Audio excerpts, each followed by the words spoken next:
El placer y el dolor no son solo, digamos, interruptores de me gusta o no me gusta, sino que van más allá, que estructuran desde nuestras decisiones más básicas hasta sistemas éticos complejos, e incluso nos lanzan hacia preguntas sobre la trascendencia. Vamos a seguirle la pista a esta idea desde la biología hasta casi la metafísica. Empezamos este análisis a fondo. Pues sí, es un punto de partida fascinante, la verdad. El ensayo nos pone delante una pregunta esencial. ¿Somos realmente como marionetas de esa búsqueda de placer y la huida del dolor? Pero va más allá, claro.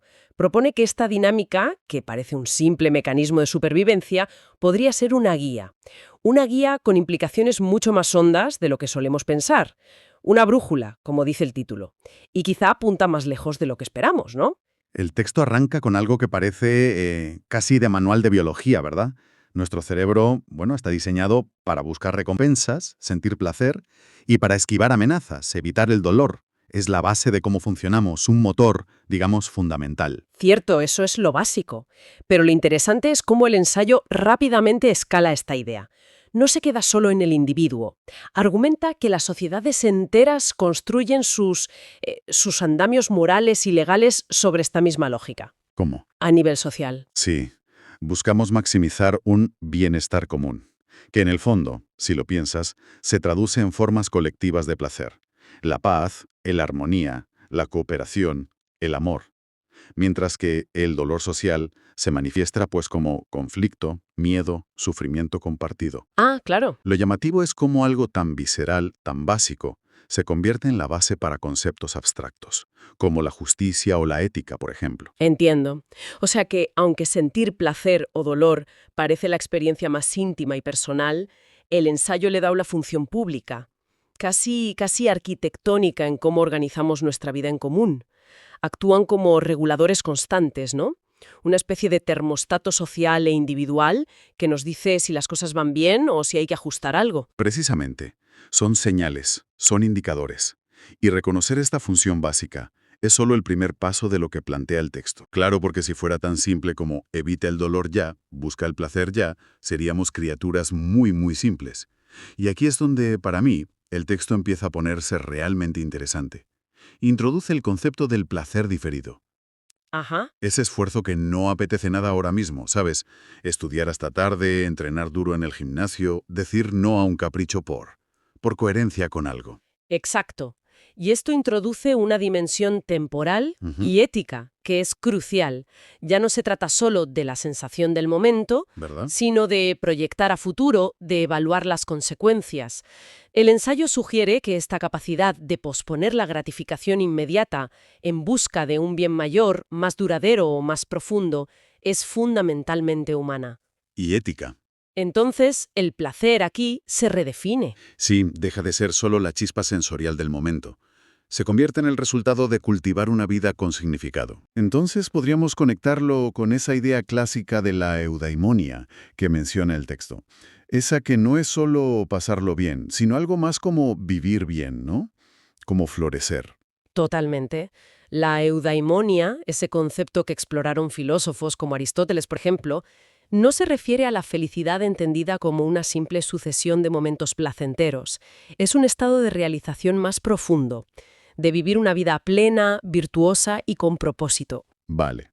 Y el ensayo parece sugerir que justo ese placer diferido, el que requiere esfuerzo y a veces sacrificio a corto plazo, es precisamente el camino hacia esa forma más robusta de bienestar. Entiendo.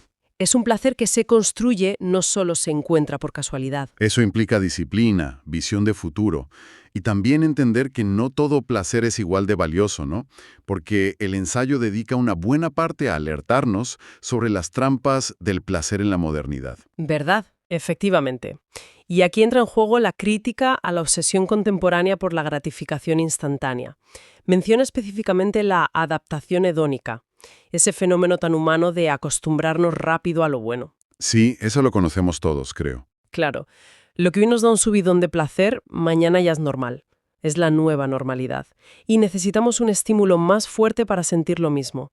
El texto alerta que esto nos puede llevar a una espiral muy insatisfactoria, incluso a ciclos adictivos donde la búsqueda de placer termina generando más sufrimiento que gozo. Es la famosa cinta de correr hedónica. siempre corriendo para buscar más, pero sin sentirnos realmente más satisfechos a largo plazo. Y el ensayo menciona un mecanismo psicológico que lo alimenta, ¿no? Algo de la recompensa variable. Sí, y es un punto clave para entender muchas conductas actuales, la verdad. Pensemos en las notificaciones del móvil, por ejemplo, o las máquinas tragaperras, o incluso el flujo intermitente de noticias interesantes en redes sociales. Ujú. El ensayo explica que la incertidumbre de si recibiremos o no una pequeña recompensa, un like, una ganancia, una información jugosa, activa nuestro sistema de dopamina de forma más potente, más adictiva incluso. Más que si la recompensa fuera segura. Exacto, más potente que una recompensa segura y predecible.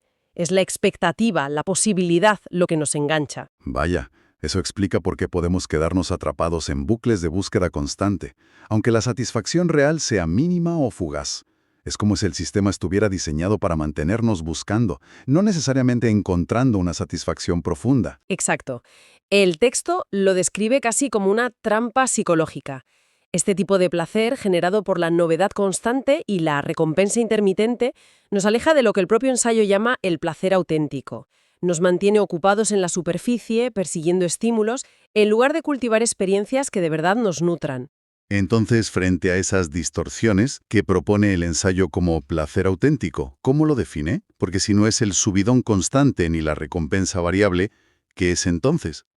Pues mira, el texto lo describe no como un estado permanente de felicidad, una idea que considera bastante irreal, sino como algo más dinámico, algo que aparece y desaparece, pero que cuando está presente es profundamente enriquecedor. Vale, dinámico. Sí, su valor no reside tanto en la duración o la intensidad constante, sino en su calidad, en su significado.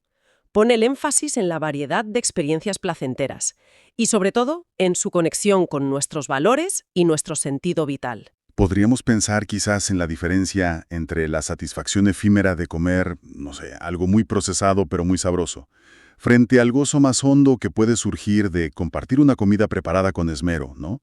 O de alcanzar una meta tras un esfuerzo considerable. O incluso la simple contemplación serena de algo bello. ¿Va por ahí la idea? Va exactamente por ahí. Son placeres que resuenan a un nivel más profundo, que se sienten coherentes con quienes somos o con quienes aspiramos a ser. Y aquí hay un matiz importante que subraya el texto. Aceptar que este placer auténtico es efímero, que no podemos vivir en un estado de gozo perpetuo, eso no es una invitación a la resignación. Al contrario, ¿Cómo que no? Suena un poco contraintuitivo. Si algo bueno no dura para siempre, ¿no es eso un poco desalentador? el ensayo lo plantea como una apertura. Precisamente porque no es constante, cada experiencia de placer auténtico se vuelve más valiosa Ah, entiendo. y nos invita a buscar activamente nuevas formas de gozo significativo, a explorar diferentes facetas de la vida que nos puedan nutrir, en lugar de obsesionarnos con mantener artificialmente un estado de euforia. Se trata de apreciar la plenitud cuando llega, saborearla conscientemente, sabiendo que es parte de un flujo vital más amplio, un flujo que también incluye momentos neutros o difíciles. O sea, cultivar la capacidad de encontrar y valorar esos momentos. Eso es. Entendido. No es buscar la cumbre permanente, sino aprender a reconocer y a apreciar los picos cuando aparecen. Y quizás entender qué tipo de actividades o actitudes nos ayudan a encontrarlos de forma más saludable. Y esto nos lleva, creo, a la parte más inesperada del ensayo, la que conecta todo esto con la trascendencia. Sí, aquí el argumento da un salto bastante audaz. Propone que el placer, pero ojo, específicamente el placer verdadero, El auténtico que decías. ese, entendido como sano, consciente, alineado con un sentido profundo, podría ser más que una simple experiencia terrenal. Podría ser una vía hacia algo trascendente. Una vía hacia la trascendencia. ¿Cómo articula esa idea? Suena ambicioso, ¿no? Lo es, lo es. El texto especula que si existiera algo como una vida eterna o una dimensión más allá de lo puramente material, quizás no deberíamos imaginarla en términos de juicio, premio o castigo, como hacen muchas tradiciones. Una visión alternativa. Esa eternidad podría ser una especie de expansión del placer esencial. Y aquí viene el giro más sorprendente que mencionabas antes. A ver. Normalmente pensaríamos en el placer como la recompensa final en una visión trascendente, ¿no? Si vives bien, obtienes placer eterno al final. Claro, es lo típico. Pero el texto invierte esto radicalmente. Sugiere que el placer auténtico experimentado aquí y ahora, No es el premio final. sino la brújula misma, la señal que nos indica que estamos caminando en la dirección de esa posible dimensión trascendente o esencial. O sea que sentir ese tipo de gozo profundo y significativo no sería la meta a alcanzar después de morir, Exacto. sino la evidencia en vida de que estamos alineados con lo esencial, como dice el texto. Vaya, eso sí que redefine la función del placer. Lo convierte en un indicador, Exacto. casi espiritual. Exactamente. Pasa de ser una mera sensación fisiológica o psicológica a tener una dimensión casi metafísica. Sería la pista, la resonancia, que nos dice que estamos en sintonía con algo más grande, con un propósito o una verdad fundamental. Esto, claro, plantea preguntas importantes. ¿Qué consideramos realmente valioso? ¿Qué experiencias nos proporcionan ese tipo de placer auténtico? ¿Y cómo podemos usar esa sensación como vía? Entonces convierte al placer no solo en un principio ético, porque nos orienta hacia acciones que generan ese bienestar profundo, sino también en un principio escatológico. Creo que usa esa palabra en el ensayo. Sí, la usa.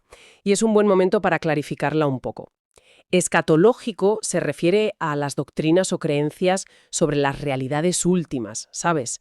El destino final del ser humano y del universo. Al usar este término, el ensayo está sugiriendo que nuestra experiencia del placer auténtico podría tener que ver no solo con cómo vivir bien ahora, sino con nuestro lugar en el esquema general de las cosas, con nuestro posible destino último. Es como un puente conceptual. Exacto.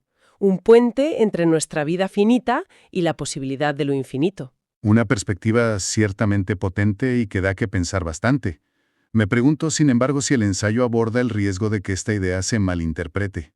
Porque elevar el placer a este nivel no podría justificar una búsqueda un poco egoísta disfrazada de espiritualidad. Es una objeción lógica, sí.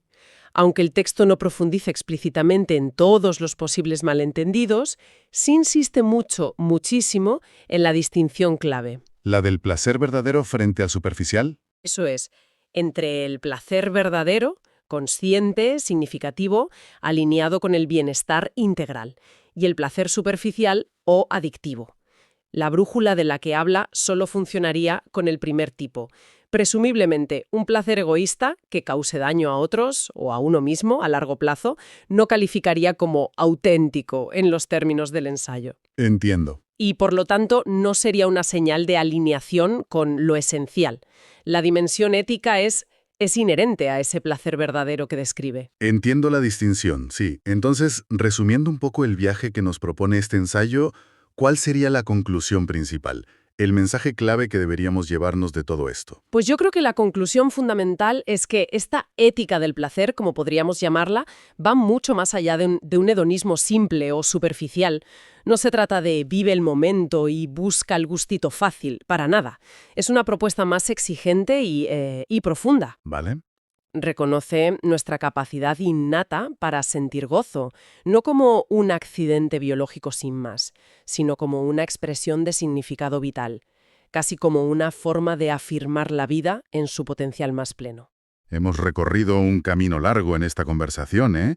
Desde ese instinto básico de buscar lo agradable, pasando por la complejidad de elegir el bien a largo plazo, sorteando las trampas del placer fácil y adictivo de la modernidad. Hasta llegar a esta visión, bastante audaz del placer auténtico como una guía. Una brújula que no solo nos orienta en las decisiones cotidianas sobre qué nos nutre y qué nos vacía, sino que, según el ensayo, podría incluso apuntar hacia una dimensión trascendente. El texto nos invita a prestar atención a nuestras experiencias de satisfacción genuina. ¿A interrogarlas? Sí, a interrogarlas, a verlas como posibles indicadores de un camino con sentido. Y cierra con esa frase tan rotunda que mencionaste al principio, ¿no? Una que impacta. Sí, una que creo que encapsula muy bien toda su filosofía. Donde hay placer, hay humanidad. Y donde hay humanidad, hay eternidad. Es una afirmación final que deja resonando la idea central, que la experiencia humana del gozo profundo no es algo trivial, sino que está conectada con lo más esencial de nuestra existencia y quizá con algo todavía mayor. Sin duda, una exploración intensa la que nos ha ofrecido este material, moviéndose entre la biología, la psicología, la ética y hasta la metafísica, todo a través del prisma del placer y el dolor. Esperamos que este análisis haya sido útil y, haya abierto nuevas perspectivas sobre estas fuerzas tan centrales en cualquier vida. Y como reflexión final, quizá retomando esa idea del ensayo de que el placer auténtico puede ser una señal de alineación con lo esencial, podríamos preguntarnos, ¿qué experiencias recientes nos han proporcionado esa sensación de satisfacción genuina, de estar realmente vivos y conectados? No tienen por qué ser cosas enormes, ¿verdad? No, para nada. Pueden ser momentos de flujo en el trabajo, una conversación profunda, el disfrute de una habilidad, un acto de generosidad, cosas así. Y la otra pregunta sería, ¿cómo podríamos, conscientemente, intentar distinguir más a menudo entre ese placer que nutre de verdad y el placer superficial que solo distrae o agota? Quizás prestar atención a esa brújula interna, como sugiere el texto, sea una práctica cotidiana mucho más relevante de lo que pensamos habitualmente. Una cuestión interesante para seguir masticando, desde luego.